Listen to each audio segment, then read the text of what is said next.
Hey guys, welcome or welcome back to my channel, Sasha Annamercy's Diary. In today's video, I'll be showing you guys how to make a carrot mask. Yes, so make sure you stay tuned, smack the subscribe button if you haven't already, and let's get into the video.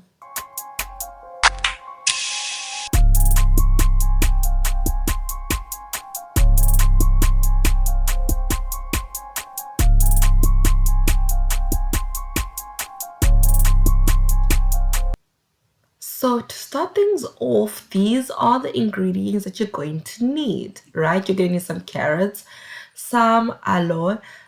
With your aloe, you can basically have like a juice or like the leaf, whichever is comfortable with you.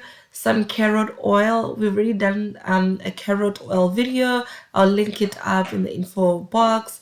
And you're gonna need some peppermint essential oil, some rosemary essential oil, some Jamaican black castor oil, some argan oil, or whatever carrier oils that suit your hair type. I'll also link the carrier oil video, a banana, a mason jar, and some boiling water. And of course, a blender to make the mask. Okay.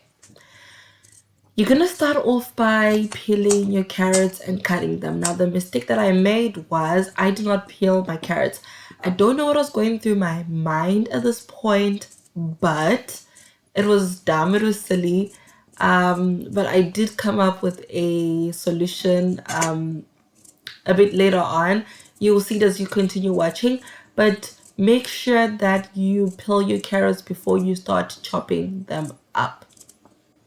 In case you're wondering or you're new to my channel, let me just remind you why carrots are good for your hair. They are packed with vitamin A and E, which as a total result helps strengthen your hair and also free your scalp from just roaming radicals.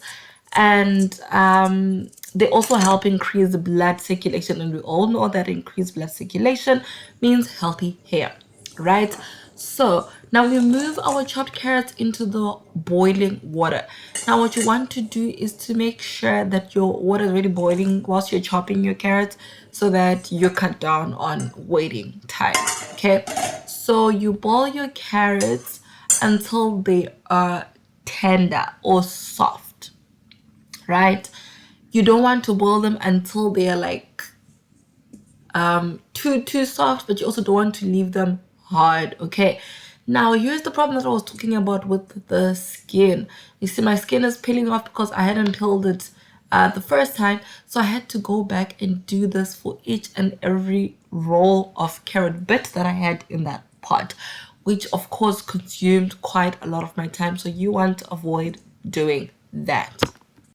The next thing we're going to do is to place everything in our blender. So like your carrots and your banana and a little bit of water to help that very thick mixture to sort of water up. Otherwise your blender is not going to run. Okay. And also just be patient.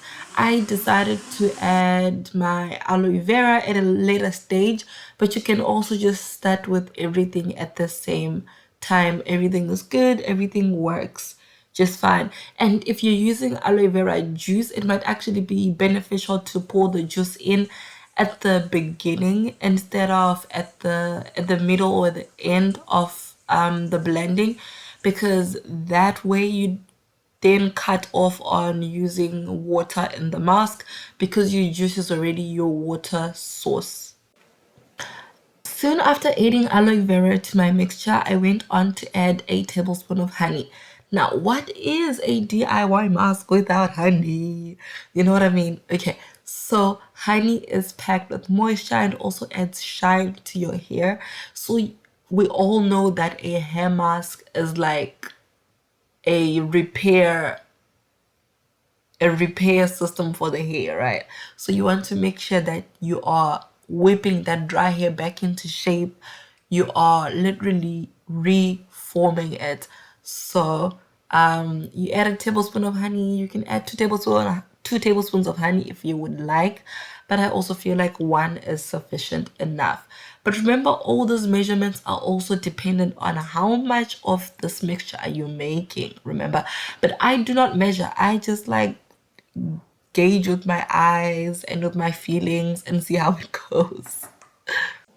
So, assuming you've added your oils, your aloe vera, and your honey at this point, you want to then make sure you blend everything real good, like nice and smooth. Take your time, be nice and patient, but also be aware of your blender settings because some blenders can go on for longer than 2 minutes or whatever. So, just make sure that you do your 2 minute intervals and pause and do it again. Now that we are done with our blending, we want to transfer everything to the mason jar. Make sure that you get every little drop of your mixture out because you are going to need it. And besides, why do we want to waste? So just make sure that you pour everything and scoop everything real good. Talking about good, how good does this mixture look? It looks like something you could eat up, like pumpkin soup or like butternut soup. Oh my word, yummy. But don't eat it, it's deadly. So remember I had said that I hadn't added my oils in. So this is the part where I added my oils in. The reason why I'm shaking my carrot oils, it was actually mixed with some water. I realized that after I made the carrot oil, I did not properly strain it, so like there was some water components left. So I basically mixed my oil with my water and I put 2 tablespoons of it, but you can also just put 2 tablespoons of oil and then go on to put 1 tablespoon of Jamaican castor oil and then also 1 tablespoon of argan oil. But remember, watch my carrier oils video and use carrier oils that are good for your hair so that you do not burden your hair. But I guess castor oil is like an all-rounder, so it is generally good for your hair, and argan oil is light. But if you have really dry hair, you might want to use oil that may be a little bit heavier so that you can add more moisture to your hair, so you can like lock in more moisture to your hair. Now afterwards, just mix everything really well. I think that's the other most important process if you didn't blend everything in. The last thing we're going to be adding is going to be our essential oil. So the first essential oil is rosemary oil. Now I add around about 6 to 15 drops depending on how potent I want it to be and how big my contents are, right?